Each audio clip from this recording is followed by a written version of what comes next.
They're a Japanese blade, which tend to be like a little bit sharper. And you want to find ones that have that angle where there's like the little tilt at the top so that it can kind of rock forward. If you've ever thought you don't know how to sew, you'd like to learn, or you thought, oh, I'd love to sew again, but I don't have a sewing machine, you can come to the Spool Sewing Studio here on 6th Street.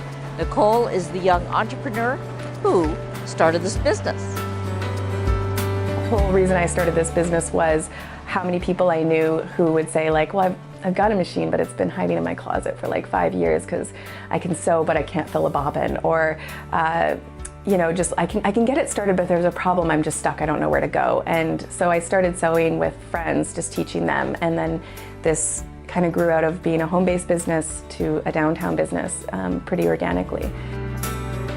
Once you come to class, you'll get all of your materials, your equipment, your cutting implements, and you'll learn how to sew. You can make rope bowls, you can make t-shirts, you can make clothes.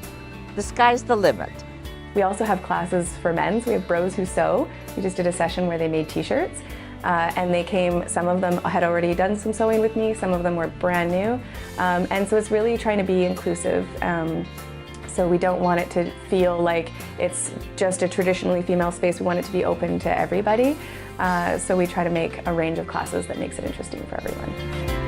I usually like to cut my notches outwards. They're usually illustrated as being an inward triangle, so you would like cut them out. But with knits in particular, you can get a run, sort of like a run in your stockings. So I always like to cut mine out and then just trim them away after.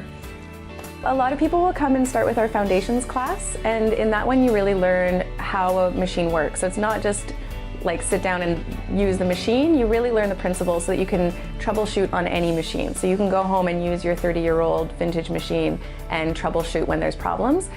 So foundations is a really great one for that, and they learn zippers and pillowcases, rope bowls, buttonholes, all in 4 weeks. From there, a lot of people will go into making garments. That's sort of a bigger range of classes for us, is garment making classes. So we have leggings, t-shirts, like sewing with stretchy fabrics, which can be really intimidating. And then we do some beginner quilting classes. And yeah, so people kind of learn how to follow a pattern, how to cut fabric really accurately. And also it's just always really fun. For parties, people will come and just not have as much principles behind the machines explained to them, but they just get to come in, make a project and go, and that's a really fun time. For more information, you can go to thespoolstudio.com on the website or go to Facebook. From downtown Courtenay, this is Judy Murakami for Shaw TV.